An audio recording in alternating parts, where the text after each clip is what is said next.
Chapter 11. 6.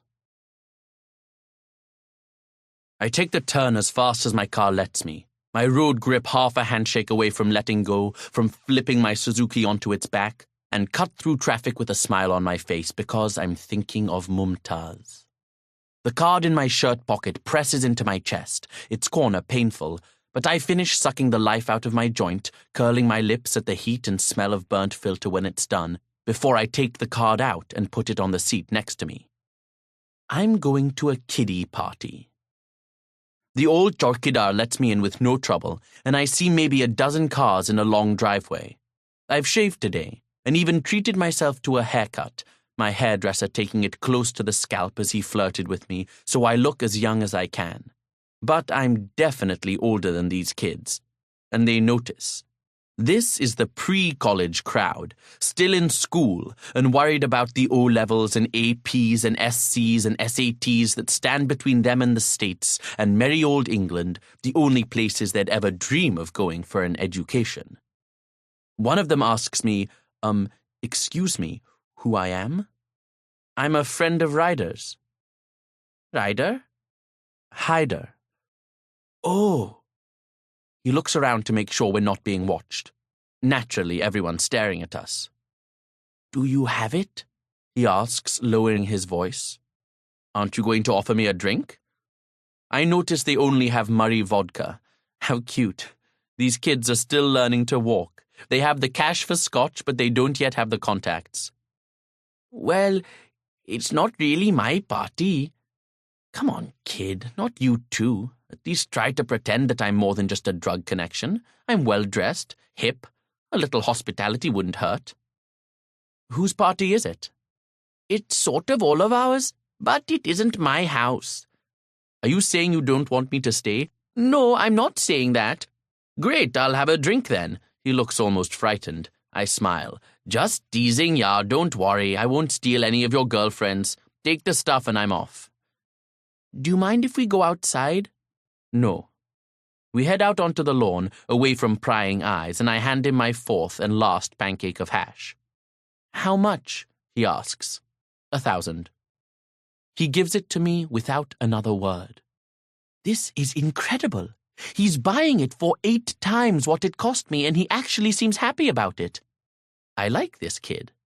What's your name, by the way? Shuja Rana. Yours? Darashiko Shehzad. Call me if you ever need more.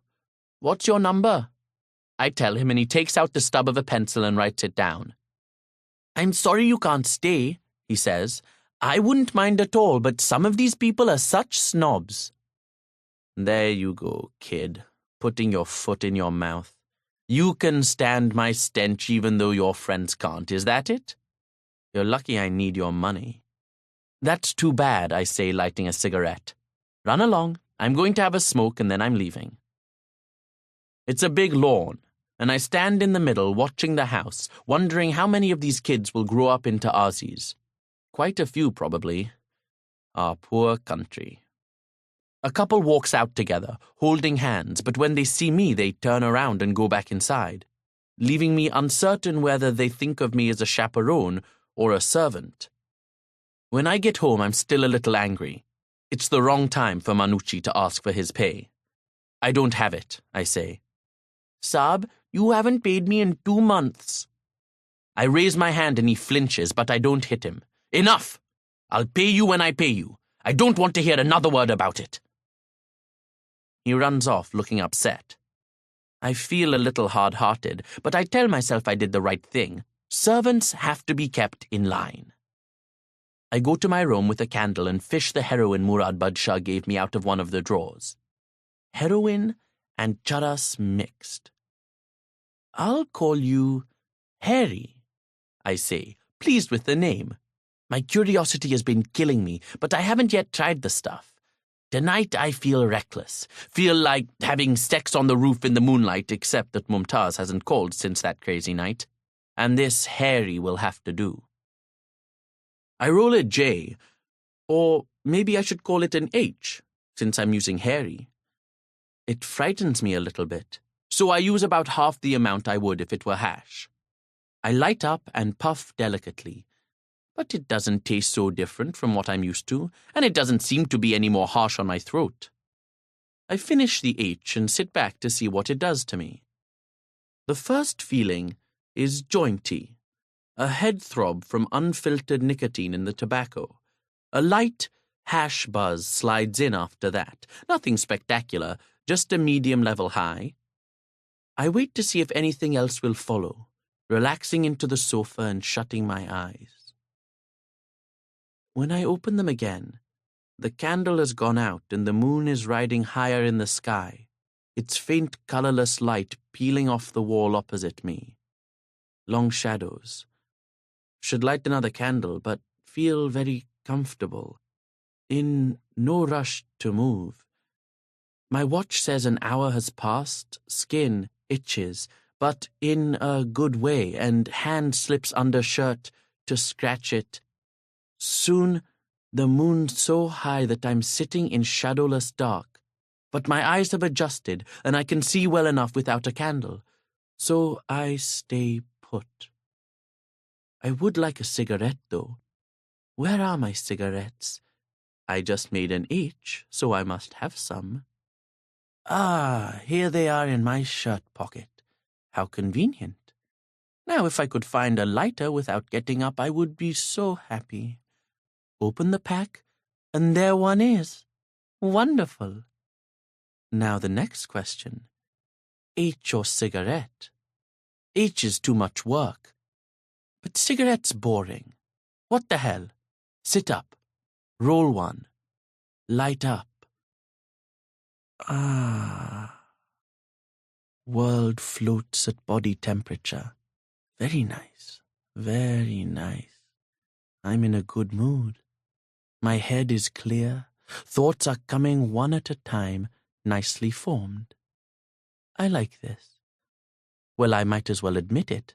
This Harry is damn pleasant. Damn pleasant, do you say? I do indeed, my dear sir. Damn pleasant. Nice little interior monologue, that. What do you know? It's 3 o'clock. Well, Daru, time for you to give your bladder a release. Get up now, that's a good fellow. 1, 2, 3, up. There you go. Takes a lot of effort. An energy level seems low, but no problem with motor control here. Stroll over to the bathroom, turn on the light. Oops, no electricity. What's this? A little nausea? Let it out then. There. That wasn't bad at all. And again, no problem. Just let it come on up. Perfect. Now sit down, let your bladder relax too. Great. Rinse your mouth and head back to the couch. Take a detour for a glass of water. Here's a glass. Here's the water. Sit down on that couch and have some rest. You've earned it. What time is it? 4 in the morning? That's a surprise. You should give Mumtaz a call. Can't, Azi. But Azi's out of town. Should you then? Pick up the phone. Ring, ring, ring. Hang up. Don't want to wake her. Well, you can chill out by yourself.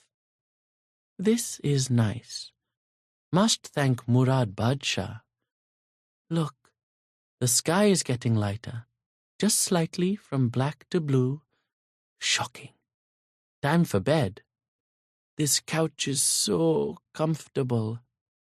Pull your feet up and stretch out and exhale. Ah. I'm woken in the evening by Manucci shaking my arm. Go away, I tell him, desperate to return to sleep. Your guest is here, Daru Saab. I feel a moment of panic. I don't want to face anyone at home with no electricity and nothing to offer, unshaven because I don't have a job. What guest? I say, opening an eye. Mumtaz Bhai, he says, looking down like a blushing bride. Relief comes twice. A double release, because the guest is the one person I want to see, and because it's been a week with no contact since we made love and I was beginning to get anxious. Tell her I'm coming down. I head into the bathroom and grip the sink. The sun is setting and it's getting dark, but I can make out the circles around my eyes and I can see the uneven stubble of my beard, the growth thickest above and below my mouth. I feel my gorge rising and spit once, but there's no real nausea. So I brush my teeth with a mangled toothbrush, white bristles spread and soft from too much use. I scrub my tongue and palate, unable to banish the bad taste I woke up with. I need a shower, but haven't the time. I wash my face without soap, feeling as I rub them that my nose and eyelids are greasy. Then I throw on a pair of jeans and a white shirt, the only semi-ironed one I have, and head downstairs. At least I had a haircut. Mumtaz is sitting on the sofa, legs crossed with Manucci squatting on the floor beside her. He's chatting away, which annoys me because I don't like it when the boy forgets his place. It makes me look bad. As though I've fallen so far, my servant thinks there's no longer any need for him to behave formally. "It was hard to catch me, Mumtaz Bhai," he's saying. "I ran very fast. I knew all the hiding places." "But when they did catch you," she asks, "then sometimes they beat me." "Is he telling you about his adventures?" I ask loudly in the ringing tones of a master of the house, making his presence known. Manucci falls silent. He has the soul of a poet. It's hard to stop him once he gets started. Mumtaz looks me in the eyes and smiles. "Hello, Daru Saab," she says. I feel awkward with Manucci in the room, uncertain whether I should give her a kiss on the cheek. I do my best to seem calm and in control, but I find myself confused, very conscious of her physical presence. Mumtaz is perfectly at ease. "Quite the early riser, I see." "Bring tea," I tell Manucci. "Saab, there's no milk." I open my wallet like a card player, as casually as I can, but very careful to tilt it toward me so Mumtaz can't see how little it contains. "Run to the market and get some," I say, handing Manucci a 50. "Hi," Mumtaz says once he's gone. "Hi." I feel silly sitting across from her. "How have you been?" "Good. I'm working on a new article." "About what?" She lights a cigarette. "All the money that left the country before the government announced the freeze on foreign currency accounts." "What's the story?" "It depends on who you ask," she says, inhaling.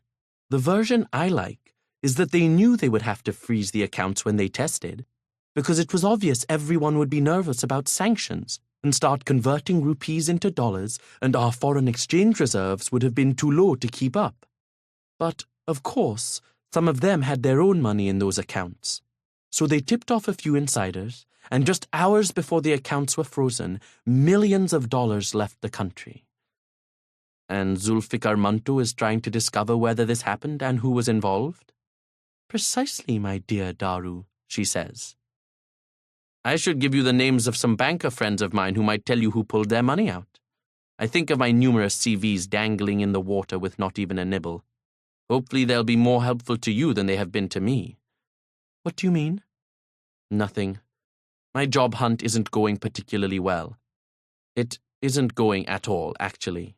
The economy is completely dead right now, with the rupee skyrocketing on the black market and bank accounts frozen." "Have you ever thought of finishing your PhD?" "I can't afford to." "I thought tuition was basically free." "It is, but I can't afford not to work. I need an income." "Did you finish your coursework?" I nod. "I was working on my dissertation. And I suppose I could do that part-time, or full-time at the moment since I have nothing better to do, but the whole thing is ridiculous." "Your dissertation?" "It was on development, which is a joke." "So you think nothing can be done?" "I spoke to a lot of people. I think nothing will be done." "I think you're wrong. A lot can be done. There's just a shortage of good people willing to do it." "It's easy to be an idealist when you drive a Pajero." Ouch. "Sorry. Let's change the subject." I glance at her, hoping she won't stay offended, and I see what I think is a willingness to let our disagreement go. "You look exhausted," she says. I consider telling her about the heroin, and decide not to. I couldn't sleep. It's so bloody hot.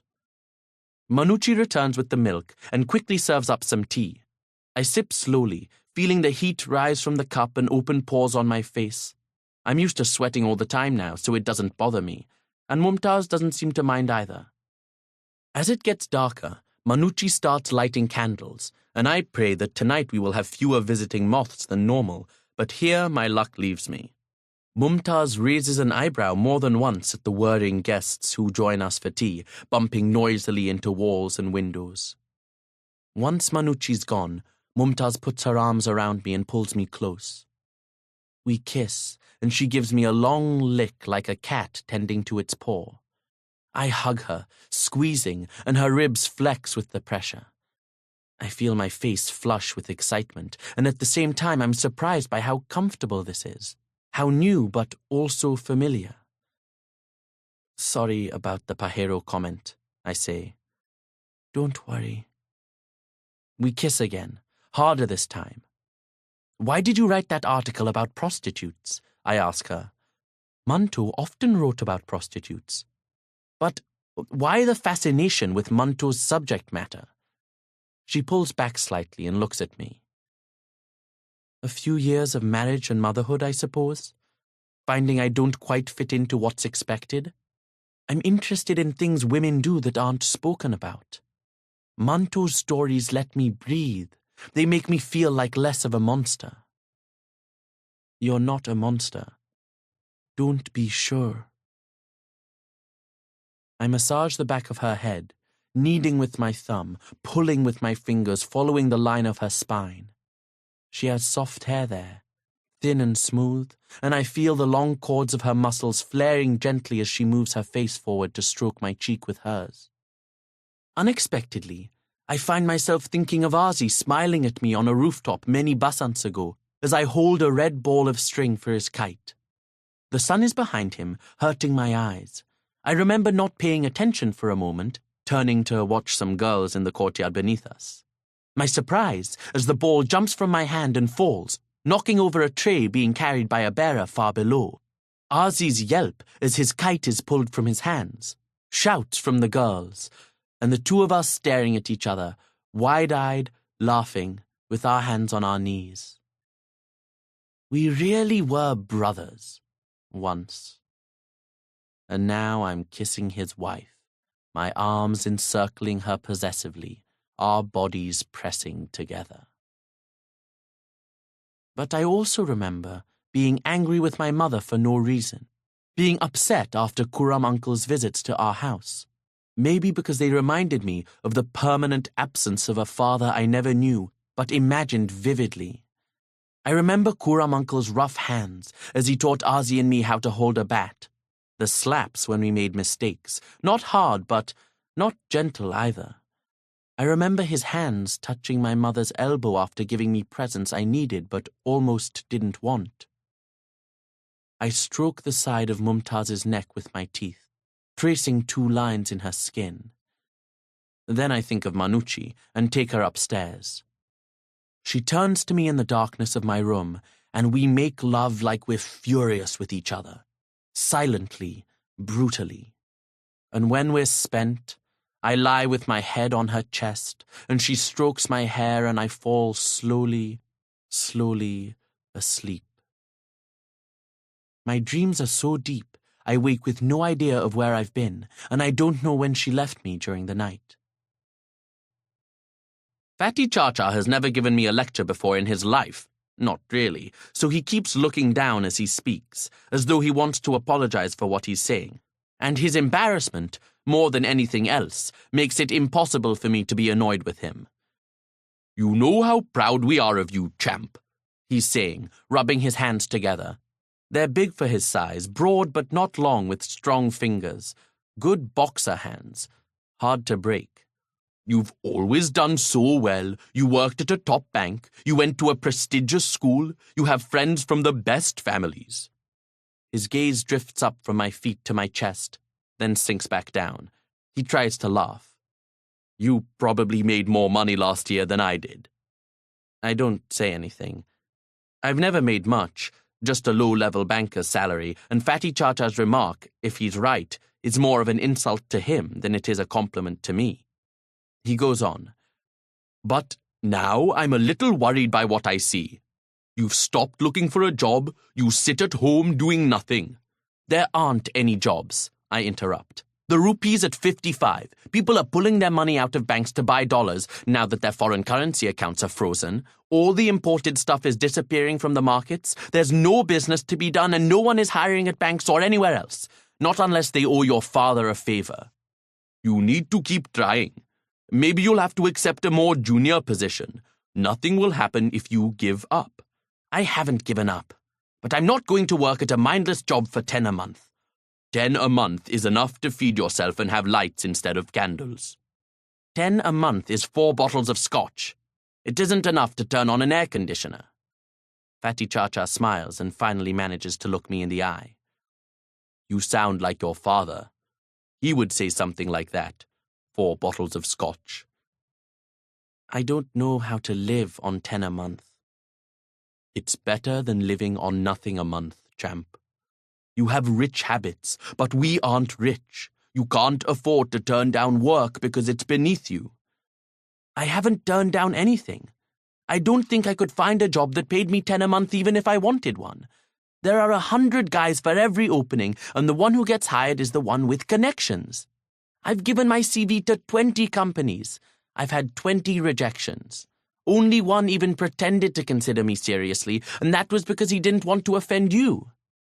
Fatty Cha-Cha cracks his knuckles one by one. I know it's difficult, especially for you. You've always succeeded so easily, but you must keep trying. I don't say anything. It's strange to hear myself described as someone who's succeeded easily, but compared to Fatty Cha-Cha, I suppose it's true enough. He never really succeeded at all. He didn't marry until he was 40, and even now he barely manages to support his family. I tell him I'll do my best, and he seems relieved, tapping a beat on his belly with his hands. This conversation was clearly difficult for him, and I think it gave him an appetite, because he looks at his watch and wonders aloud what might be waiting at home for dinner. When he asks me to join the family at his place, I lie and say I'm going out with friends. A freshly bathed Manucci, his hair still wet, comes in just as Fatty Cha-Cha is leaving. My servant is wearing an old kurta shalwar I gave him after one of my little cousins spilled a bottle of ink on it. But Manucci must have bleached it or something because the stain is hardly visible. And although it isn't starched, it has been freshly ironed. I look from myself, in my dirty jeans and t-shirt, to Manucci, in his crisp white cotton, and feel a strange sense of unease. Well, well, Mr. Manucci, Fatty Cha-Cha says, looking very smart this evening. Manucci's face breaks into an enormous smile. Go clean my bathroom, I tell him, and scrub behind the toilet. It's getting filthy. I show Fatty Cha-Cha out myself. I think it's safe to say Mumtaz is already at least a 10th mine. At least. I saw her 16 hours this week. I know because I timed it. And even though a 10th of someone is a lot to have, she has more than a 10th of me. I'm always dreaming of her, or thinking of her, or fantasizing about her, or waiting for her to come or to call. Even when I'm with her, I miss her. And she cares about me. I tried heroin, I say, my lips touching the soft skin where her jaw meets her neck. Was it good? Unbelievable. That's bad. Don't do it again. I've already decided not to, but I say, why not? Some things are too good. They make everything else worthless. Like you, say you won't do it again. I won't. You won't what? I won't do it again. Mumtaz has 6 moles. 2 are black, behind her ear and on her hip, in the trough of the wave that crests at her pelvis. 3 are the color of rust, knuckle, corner of jaw, behind knee. And 1 is red, fiery, at the base of her spine, where a tail might grow. I touch them and know them because I watch her like a man in a field stares up at the stars, and I love her constellation because it contains her story and our story, and I wonder which mole is the beginning and which is the end. I have no moles, not even one, I didn't know that, but Mumtaz has looked and looked, and now she's given up. Manucci adores her. He brings us tea without us asking for it, and leaves it outside my bedroom when the door is shut. Mumtaz likes chatting with him. She says someday she wants to write an article on young pickpockets in the old city, and Manucci has promised to take her on a guided tour of his former haunts. Once, when I haven't seen Mumtaz for a couple of days and she wastes half an hour talking to Manucci before she comes upstairs to wake me, I get upset and tell her I don't understand why she would rather spend her time with him than with me. She says it's cute that I'm jealous. And I become angry, asking how she could even suggest I'm jealous of my own servant. She says she was only joking, and then I feel completely embarrassed, and when we make love I keep looking at her to see if she's laughing at me. Then one night Mumtaz asks me if I've done heroin again, even though I haven't, and it turns out Manucci has told her I spend all my time sitting on the sofa, rolling joints and smoking. I decide enough is enough.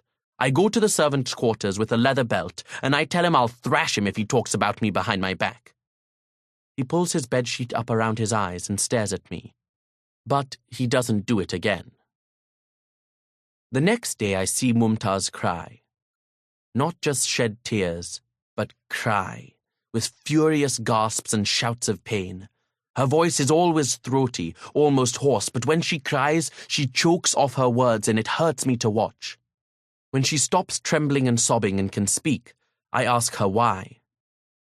I'm a bad mother, she tells me. You're not, I stroke her hair. You don't know, she says, frighteningly serious, her eyes wide and sharp. You don't know. Why do you say that? Muazzam told me I don't love him. Why? He wanted me to read him a story, and I came here instead. Read him a story when you go back. I don't want to. That's the problem. I don't want to. I don't understand Mumtaz's relationship with her son. Sometimes she does so much for him, too much, everything he asks, from the time he wakes until the time he goes to bed. But she never seems to do it because she wants to, only because it upsets her when he gets angry with her. And sometimes she won't do anything for him, leaving him at home with his nanny all day. We think Azi still doesn't know about us. Mumtaz rarely stays with me for more than a couple of hours at a time, unless he's in Switzerland or the Caymans. I'm surprised he doesn't smell me on her. Maybe he doesn't care, but I doubt it. Part of me wants him to know. Part of me is afraid. When we were small, Azi was a bully, but then he was just a boy, and if you were bigger than him, he went away. Now he's not a boy. He's a man, and his father's son, and what they want done can be done, and done quietly. Maybe I should ask Murad Badshah if I can borrow his revolver. When I'm not with Mumtaz, I usually have nothing to do. When I'm not with Mumtaz and I do have something to do, I'm generally selling hash. It isn't much money, and even if it does buy me petrol and food, I don't like doing it. I don't like the way I think I look to other people when I'm doing it, and I don't like the way they treat me. One day, I catch Manucci taking 100-rupee note, washed out and red, from my wallet. What are you doing? I ask him, coming into the living room. He drops my wallet and the note onto my jeans and starts to back away. It was to buy groceries for the house, Saab, he says. I take hold of him by the flesh of his upper arm and squeeze until he cries out. He's never been so eager to do the grocery shopping before that he couldn't wait until I woke up. You weren't stealing from me, were you? No, Saab. If you ever steal from me, I'll make you wish my mother never took you off the street. Please, Saab. I let go and he runs into the kitchen. I know I haven't paid him in a long time, but he isn't going hungry. He eats food from my kitchen and sleeps under my roof. Sometimes servants only want their pay so they can leave, and if that's his plan, I won't make it easy for him. Not that he has anywhere else to go. One day I'm at Main Market, picking up a pan and a pack of smokes from Salim, when I see Pickles get out of his Land Cruiser and walk over to a Pajero. He embraces someone I haven't met in a while, and I go to say hello with a big grin. I tap Arif on the back, "Oh ho!" he exclaims, hugging me with enthusiasm. "This is turning into a reunion." I like Arif. A bit slow, he was the butt of our section's jokes in senior school. Luckily for him, his family owns half of Sialkot. Pickles and I shake hands. "Listen, boys," he says. "I'm having a little get-together for some of our batchmates at the Punjab Club this evening. You must come." The must may be meant more for Arif than for me, but I smile anyway and say, I'd be delighted. It's not every day I'm invited to the Punjab Club, after all. "Batchmates only," Pickles says, "so no wives or fiancés. And jacket and tie, Daru." That night, as I'm getting ready, Manucci reminds me he can't iron my shirt without electricity. "Boil some water and put it in the iron," I say. "Do the best you can." I pull into the Punjab Club, curving around the tennis courts and park in front of the bakery. The car next to mine is a Suzuki Khyber, which makes me feel good because most of the spaces are filled by huge monsters. A uniformed bearer greets me as I enter and directs me out the back to the swimming pool area where I see 30 or so very familiar faces. Rounder, of course, their flesh hanging more loosely from their bones, but still familiar. Ozzy waves me over. "How are you, Yar?" he asks, shaking my hand. "How are you?" I respond, wanting to look friendly but aware that the smile on my face is forced. I hold on to him longer than is comfortable, trying and failing to think of anything to say, and I avert my eyes before letting go. I'm confused and a little out of breath, unsure whether what I'm feeling is fear or anger or guilt or dislike. Probably a bit of each. I force myself not to think about it as I drift about, chatting and embracing old buddies, but I'm deeply unsettled, and it's some time before I manage to relax. Dinner is a delicious march through colonial culinary outposts like mulligatawny soup and roast beef and caramel custard. As I eat, I find myself starting to enjoy the evening, temporarily taken back to the days when I had a crew cut and a sportsman's colors on my blazer. It's amazing how quickly old school friends slip back into remembered relationships. For an hour, I'm not the poorest person here by far, the only one without a job or any secure source of income, but a schoolboy, good at academics, a solid athlete, and a heroic prankster with a legendary raid on our headmaster's house to my credit. Then I meet Asim, and reality slaps my beaming face. Asim was our section's arm wrestling champ. I haven't seen him in years, but it looks like he's taken up bodybuilding. "Oye, Daru!" he yells. It's clear he's drunk, and I wonder where he's hidden his booze. "Oye, Asim," I yell back. "Is it true you're selling charas now?" He says it in a loud voice that I'm sure is overheard. "Very funny," I say quietly. "That's sad, Yar. Sad." He shakes his head. "I've had enough." "What's your problem, sister fucker?" "Don't speak to me like that." "Suck me." He grabs me by my shirt, and I'm about to knock his teeth in when we're pulled apart and I hear Pickles cry, "No fighting, no fighting." "Bloody Charsi!" Asim yells, struggling against the hands that restrain him. "Ignore him," Ozzy says, leading me away. But I can't ignore him. The words have been said. I'm sure everyone wants to know what the scuffle was all about, and by the end of the evening they will. Remember Daru? He's selling drugs now. I pull away from Ozzy and head for my car. To hell with them all. This time, I buy 1,000 worth from Murad Badshah. I've sold half of it when Shuja calls. He wants some more hash, so I tell him to come and get it. He arrives later that night in a car with a driver. "How old are you?" I ask him as I take him inside. I'm stoned, as usual, and a little lonely because I haven't had anyone to talk to today. 16. I wonder whether 16's too young to be smoking hash. Then I decide it isn't. I wasn't much older than that when I started, and kids today are doing everything earlier than we did. It's the MTV effect.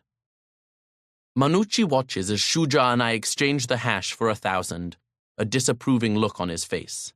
I give him a quick glare and he ducks back into the kitchen. "How long have you been a doper?" I ask Shuja. "Oh, you know." I don't know. 6 months? A year? He looks uncomfortable. A month, maybe? A couple of my friends tried it before that, but we never had anyone to buy from. Maybe I shouldn't sell it to him. But he pays 1,000 when all my other customers pay 500. Besides, he's nothing to me. Don't do too much, I say. I won't. My father's strict. He'd thrash me if he found out. I walk him out and stand in the driveway long after his car has disappeared, smoking a cigarette and trying hard to see even a single star through the night haze. I hear Manucci come up behind me. He doesn't say anything. What is it? I ask. Saab. Something in his voice makes me turn around. He's looking at the ground, and when he looks up, I'm surprised because he's so afraid. What? Don't do this. I take a drag of my cigarette and then drop it onto the driveway, putting it out with my shoe. Do what? Sell charas. I feel the anger coming, slow and dry, the air moving through my nostrils, the swelling in my torso. This will not happen. I won't permit it. My servant will not tell me what to do. What did you say? I ask, my voice a warning. This is wrong, Saab. You shouldn't sell charas. I look at Manucci, this boy now almost my height, at the sparse, dirty curls of his newly arriving beard, the food stain beside his mouth, the slack hang of his lips, and I can't wait any longer. I step forward and slap him across the face with all my strength. His head snaps to one side and he stumbles, falling to the ground.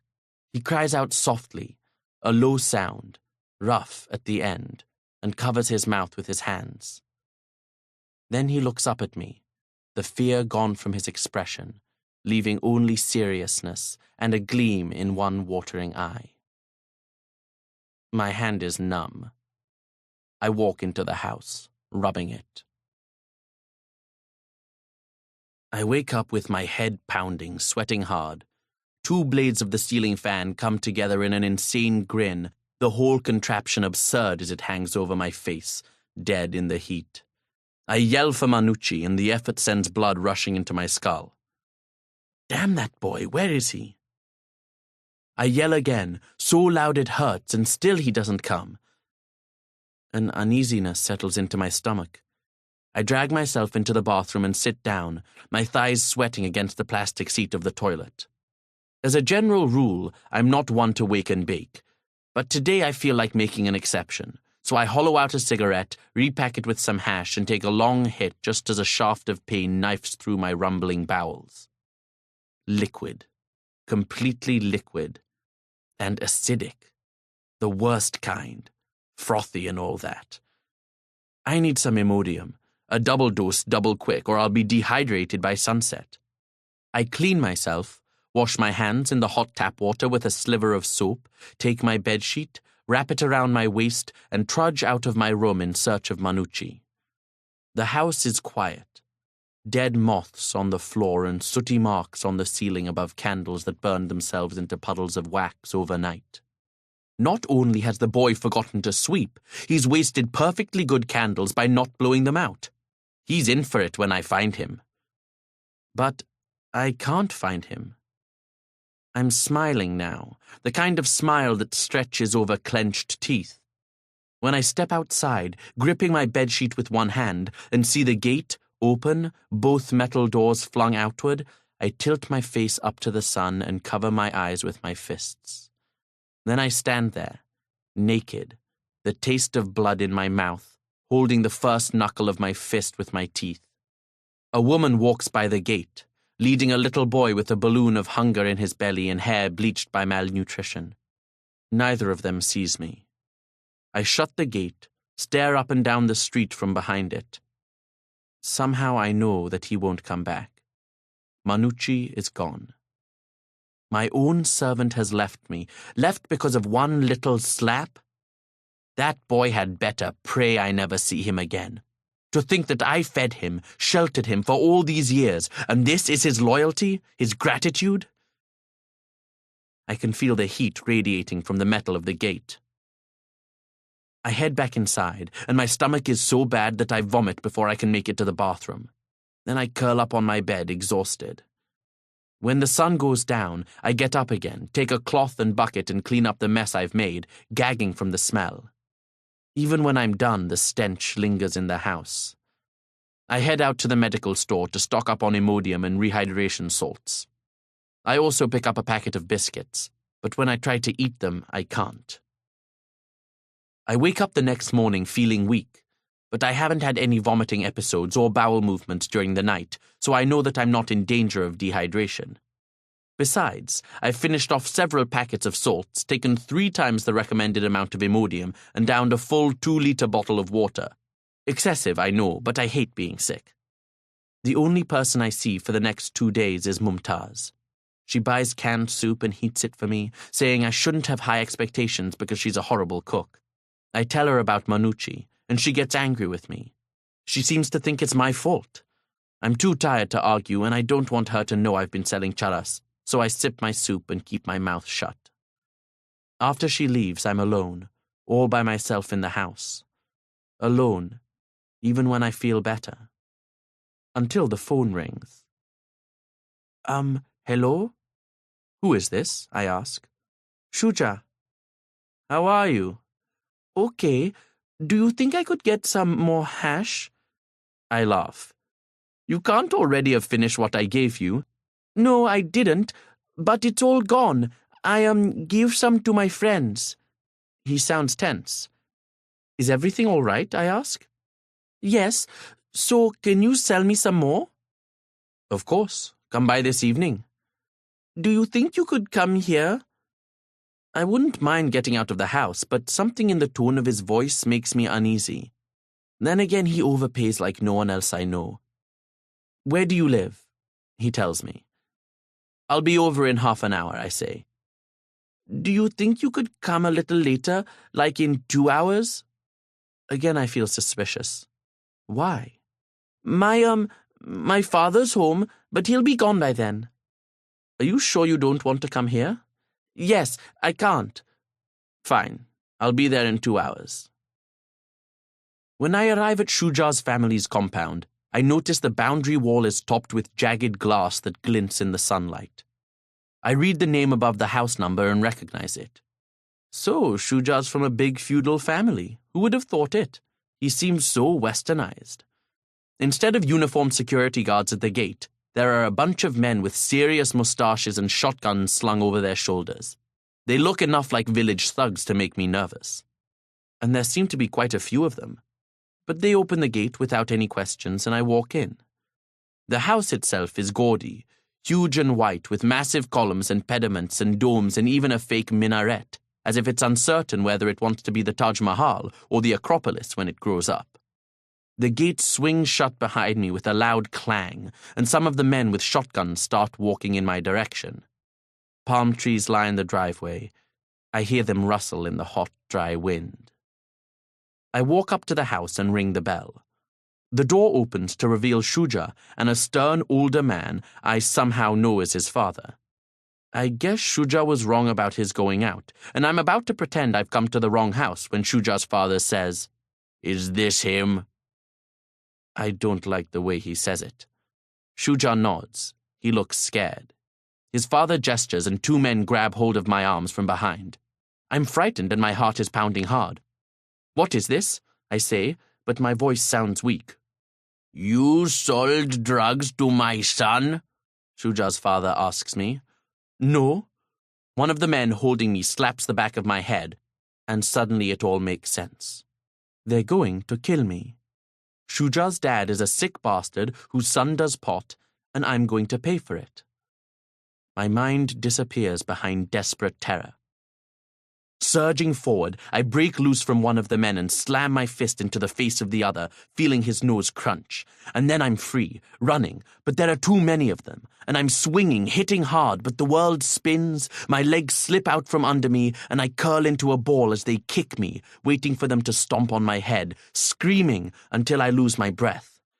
I pass out once or twice, briefly.